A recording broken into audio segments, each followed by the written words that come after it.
This story is about a couple who accidentally travel into the future, to a time when Earth is completely empty. There are no people anywhere, no sounds, no signs of life. Cities stand silent, as if civilization itself has suddenly stopped. It all begins with Riley and Janai, a couple living in the United States. They decide to take a vacation to an unknown, peaceful place far away from their usual life. Riley comes from a rich family and never worries about money, but Janai is different. She often worries about what would happen if his money ran out or if his family ever threw him out. She is practical, while Riley just wants to enjoy life. Riley deeply loves Janai. To make her happy, he spends a lot of money on this trip. For him, it's not about luxury. He just wants time with her, far from everything else. They finally reach a remote tourist spot surrounded by mountains and beautiful views. After checking into a small hotel, they go out to eat and explore the area. Janai is very spiritual. Her father is a priest who runs a small church, so she grew up believing in faith and destiny. But Riley doesn't believe in any of it. He thinks religion and spirituality are just illusions that people follow blindly. Riley always carries an old tape recorder that belonged to his father. It's very old-fashioned compared to modern gadgets, but Riley loves it because it reminds him of his dad. Janai often jokes about it,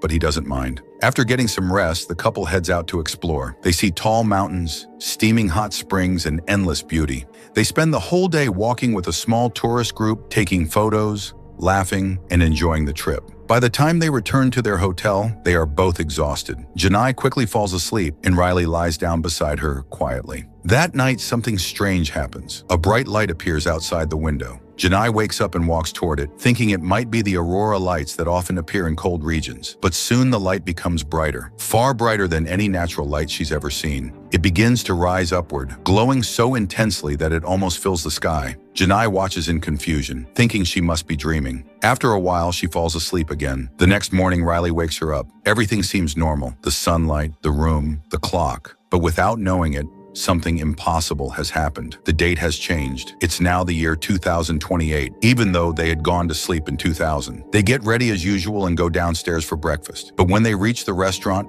the entire hotel is empty. No staff, no guests, not even a single sound. The breakfast buffet isn't there, and calling out gets no answer. Feeling uneasy, they decide to go outside to find another cafe. But the moment they step out, they freeze in shock. The streets are completely empty. Cars are parked but abandoned. Shops are open but lifeless, and there's not a single person anywhere. Riley and Janai stare in disbelief. The lively world they knew just yesterday has turned into silence. Every trace of human life has vanished, as if the entire planet has been left behind. At one point, Riley and Janai began to wonder if maybe there was some kind of grand festival happening, something that had drawn every person in the city to one place. But the thought quickly faded. If such an event were real, they would have known about it. Clearly, something much stranger was going on, something they needed to uncover. They wandered through the silent streets, hoping to spot a single person or at least find a cafe where they could eat. Their phones still had signal, yet no one replied. Every message went unseen, every call unanswered. An uneasy feeling began to grow inside them. Eventually, they entered another cafe. Large TV screens lined the walls, so Riley turned on the news, desperate for answers. But there were no anchors. No voices, only static and flickering images. The quiet was unnerving, heavier than before. Frightened and confused, they hurried out. Riley's thoughts raced. If this is some kind of virus or plague, he said, then where are the bodies? And if aliens attacked us, where are their ships? There has to be proof of something. But there was nothing. No destruction, no chaos, just emptiness. They rushed back to their hotel. Riley opened his laptop and checked the world map. Everything appeared normal, yet not a single human could be found. Every street, every landmark, every popular spot was completely lifeless. It was then they began to understand. Something enormous had happened. Something that erased everyone else, leaving only the two of them behind. Janai tried calling her family, but no one answered. The internet still worked, websites loaded, and systems ran fine, as if the people who once managed them had simply vanished. Terrified, Riley grabbed Janai's hand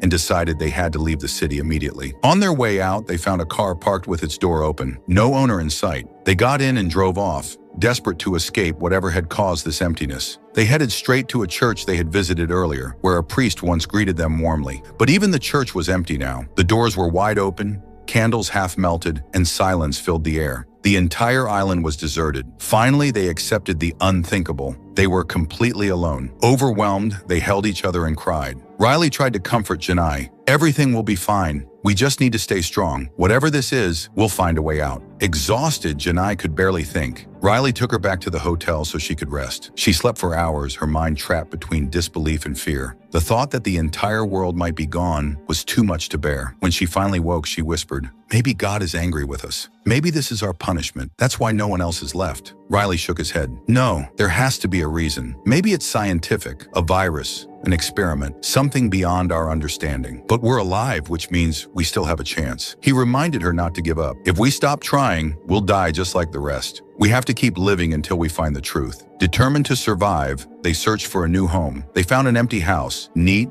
safe, and fully equipped. Now it was theirs. In fact, the entire island belonged to them. They could go anywhere, take anything, do anything. There was no one left to stop them. They made the house their own, chose their rooms, and tried to create some sense of normal life. Riley cooked meals for Janai and made sure she felt safe. Slowly, she began adjusting to this strange new reality. They even went to a supermarket, filled their carts with food and supplies, and returned home. There was no one to pay, no one to notice. Riley discovered that the city ran on geothermal power, meaning electricity would never run out. For a while, it felt like they had learned to live again. They cooked together, explored abandoned places, danced, and even visited empty nightclubs, just to feel human once more. Now, on this silent island, Riley and Janai were the last two people alive, surviving, adapting, and searching for meaning in a world that had forgotten every trace of humanity. They had no idea how long this strange life would last. For the first few days, things seemed fine. They had food, shelter, and each other. They cooked, slept, and tried to enjoy simple moments. But soon, the silence started to feel heavier. Janae began to feel sad and restless. The thought of being the only two people left in the world was too much for her. She missed the sound of people, the feeling of a living world. Riley tried to stay strong, but even he felt the emptiness growing inside. Still, they decided not to sit and do nothing. They had enough supplies for now,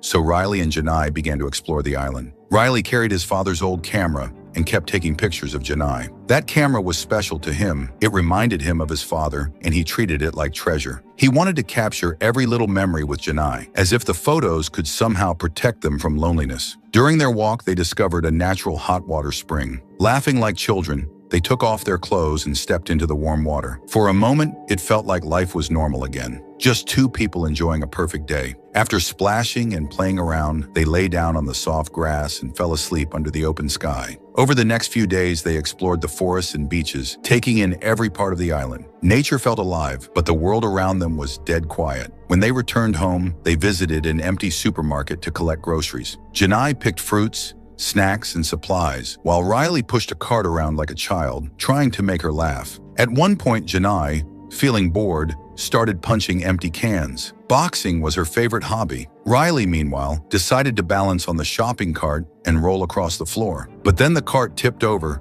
and he fell hard, hurting his hand. Janai ran to him immediately and helped clean the wound. Thankfully, it was a small injury, but the thought scared her. There were no doctors, no hospitals, no help if something serious happened. That fear made her angry and helpless. That night, to lift her mood, Riley prepared a small candlelight dinner. Janai got dressed up and joined him at the table. Riley poured wine and tried to make her smile. But even as they sat together, Janai looked sad. She gently scolded him, saying, "You have to take care of yourself. If something happens to me too, how will you survive alone?" Riley promised he would be careful, but deep inside, both of them were breaking down. Being the only people left on Earth felt like living under a curse. The silence, the fear, and the uncertainty were slowly building walls between them. Janai returned to her room, changed her clothes, and lay down, lost in thought. She told Riley about a book her father had given her years ago, one she loved but never finished reading. Instead, she had filled its pages with her own thoughts and daily notes. She regretted never truly reading it. Now the book was gone, and she couldn't get it back. Riley understood that it wasn't just the book she missed, it was the feeling of being connected to her past. He told her softly, "We can't change what's gone, but we can still live. That's why we're here, to be with each other and find moments of peace." He kept trying to take her out, to explore, to keep her mind busy. But a question haunted both of them. What happens when everything runs out? The shelves in the stores were still full, but the canned food had expiration dates. Slowly, the labels started showing dates that were already passed. Even though they were only two people,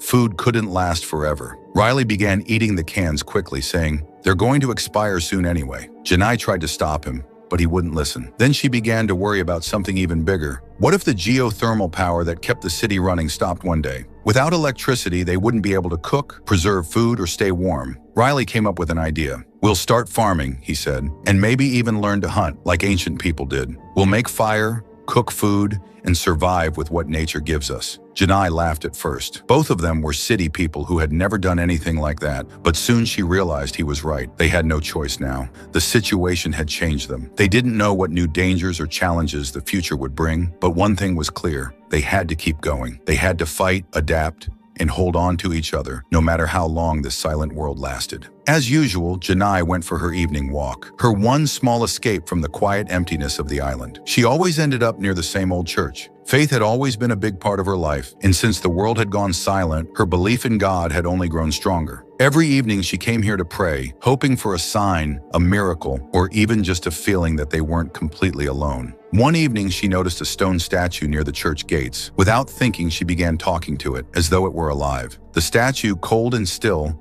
couldn't reply, yet Janai spoke to it like a friend. She told it everything, her fears, her loneliness, her memories. She pretended it could understand her and would someday respond. When she returned home, Riley tried his best to pull her out of this growing loneliness. He took her to new places across the island, hoping exploration would lift her mood, but nothing seemed to help. Janai's spirit had dimmed. Adventure no longer interested her. All she wanted was to leave, to escape the endless silence. During one of their trips, they stumbled upon the wreckage of an old airplane. Twisted metal, shattered wings, and scattered debris lay across the blackened ground. To Riley, it was strangely beautiful, a haunting piece of forgotten art. He began photographing it, capturing the play of light on the broken steel, but Janai saw only pain. "This isn't beautiful," she said softly. "It's death. So many people must have died here." Her words sank deep into Riley. Her sadness was beginning to consume everything. No matter how hard he tried to stay positive, Janai's hopelessness kept pulling them both down. Finally, in a burst of anger and frustration,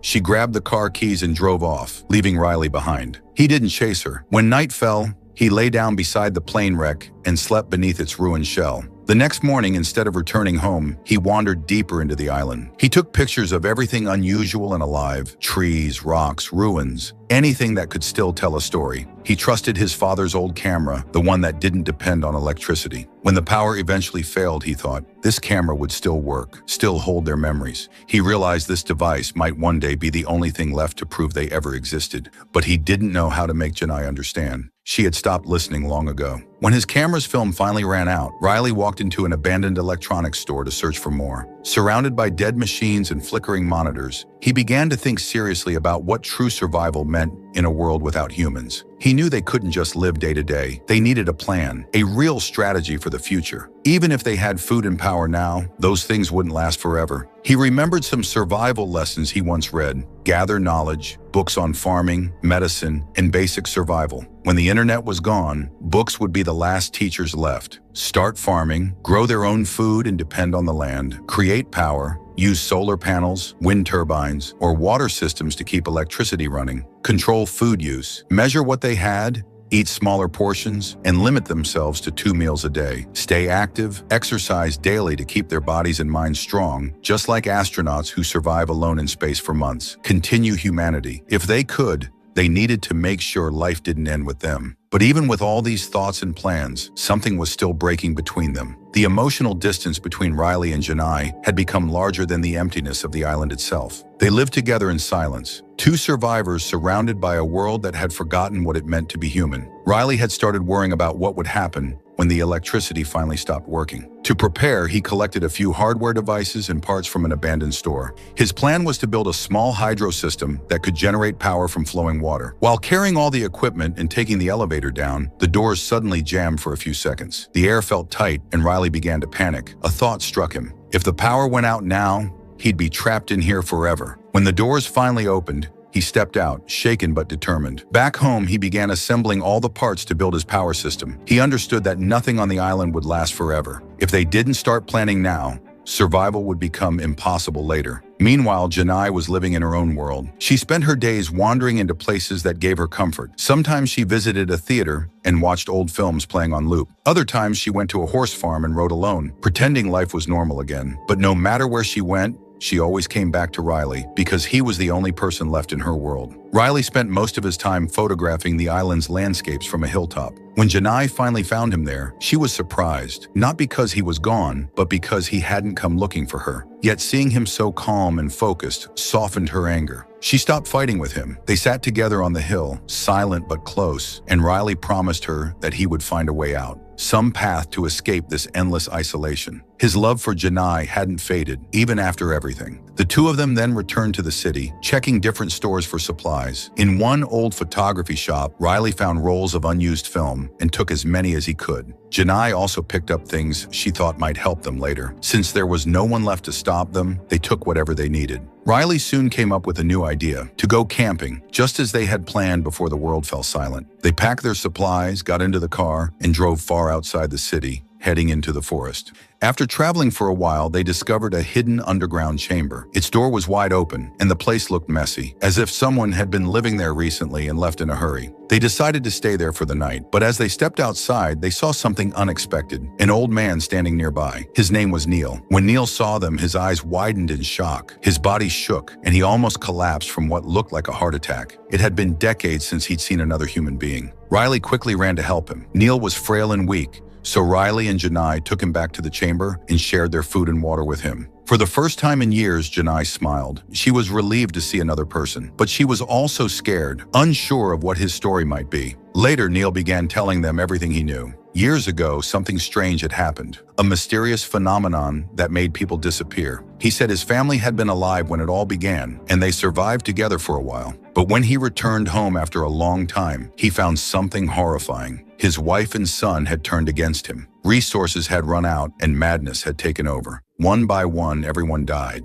Neil looked at them with sad eyes and said, "Whatever happened, it was God's will, and only God can fix it. Until then, you must stay strong and fight through this." Never give up his words gave Riley and Janai a small spark of hope. They stayed with him that night, talking and sharing stories. But the next morning, Riley broke the news to Janai. Neil had died in his sleep. It wasn't surprising. His body had been too weak. Riley and Janai buried him near the same place where he had buried his own family. It was quiet and peaceful there, but something didn't make sense. Neil had said his wife and son were young. How had they died before him? That mystery was now buried with Neil. After his death, Janai's behavior changed drastically. She became restless and angry. For the first time in years, she had met another human being, and he was gone before she could even understand him. The hope she had found for a brief moment had died once again. Riley brought Janai back to the city, hoping they could start fresh and live peacefully again. But Janai was now filled with frustration and confusion. Meeting Neil had changed something inside her. If they had found one man alive, maybe there were more survivors somewhere. She started going from house to house, checking every room to see if anyone was there. Whenever she found a house empty, she drew a cross on the door to mark it. Riley tried to stop her. "There's no one left, Janai," he said softly. "We shouldn't waste time searching. It's better to focus on how we'll live from now on." But Janai wouldn't listen. She couldn't stop herself. She wanted to believe someone else was still alive. While she spent her days searching the city, Riley worked on his survival plans. After many days of effort,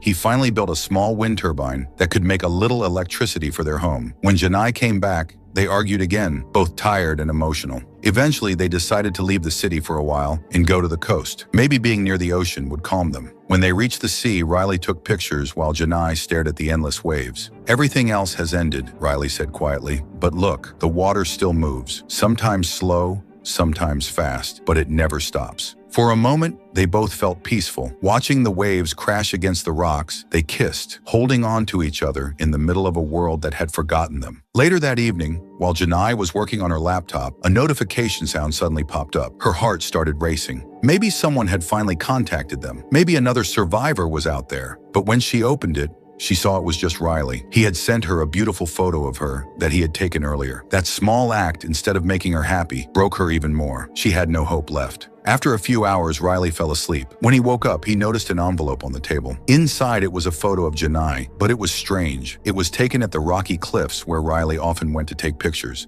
but he knew he had never photographed her there. He called out her name again and again, but there was no reply. Janai was gone. Terrified, Riley ran outside, jumped into the car, and drove straight to the cliffs. Back at home, the hydro system he had built was working perfectly. Water was running smoothly even without power. But none of that mattered anymore. When he reached the cliffs, he looked around and froze. Janai's body was floating in the water. He shouted her name and ran into the sea, trying to pull her out, but it was too late. The woman he loved, his only reason to live, was gone forever. In despair, Riley almost let himself drown too, but at the last moment, his body forced him to breathe, and he dragged himself back to shore. Now there was no one left. Riley realized he was the last human on Earth. He lifted Janai's body from the water, placed her gently in the car, and sat in silence. Tears streamed down his face as he drove through the empty streets. He didn't care where he was going, he just wanted everything to end. At one point, he even let go of the steering wheel, hoping the car would crash and take his life too.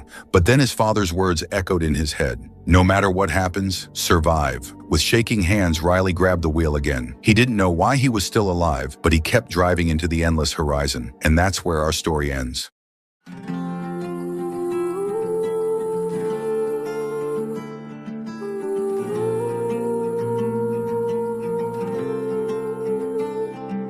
अब आओ ना फिर से मिल जाओ ना फिर से जलाओ ना मुझे मिटाओ ना यूं दिल से अब आओ ना फिर से मिल जाओ ना फिर से जलाओ ना मुझे मिटाओ ना यूं दिल से कोई प्यार ना दे यूं जैसे मुझको चाहती है तू ज़माने के जैसी न बन मेरे यार जैसी है तू ज़माना जलाता मुझे लगाती गले फिर से तू मैं गिर के उठा हूँ अभी हर चीज सिखाती है तू मैं लिख आया कहानी अपनी जो बीती जिंदगानी अपनी जो खोया मैंने है वो खोया मैं रात जाग के हूँ रोया मैं लिख आया कहानी अपनी जो बीती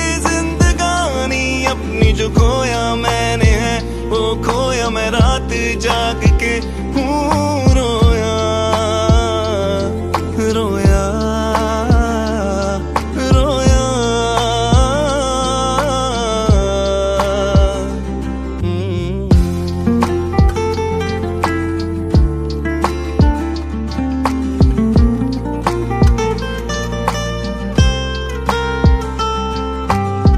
ख्वाहिश मेरी रह गई तुझसे मिलूं मैं कभी तुझको मैं प्यार दूं और बेशुमार दूं दिल तो जला है बहुत इसकी सजा है बहुत फिर भी तेरा ही रहा मेरी नहीं मानता जितना भी चाहूं तुम्हें मिलना है दर्द मुझे होता है क्या इस तरह कोई भी इश्क यहाँ तुम जो मेरी ना बनी किसको बताता फिरूं ये दाग दिल अपना किसको दिखाता फिरूं वक्त बदलता है सबका तुझको तो इसका पता था फिर मुंह क्यों मोड़ गई थी मुझको यूं छोड़ गई थी साथ निभाना था मैंने दिल भी जलाना था मैंने फिर क्यों मेरी ना बनी थी और ये सजा बन गई थी जिसको मैं जीता रहा था ये दर्द पीता रहा था ऐसी निशानी है तू ऐसी कहानी है तू मैं लिख आया कहानी अपनी जो बीती जिंदगानी अपनी जो खोया मैंने है वो खोया मैं रात जाग के हूँ रोया मैं लिख आया कहानी अपनी जो बीती जिंदगानी अपनी जो खोया मैंने है वो खोया मैं रात जाग के हूँ रोया रोया रोया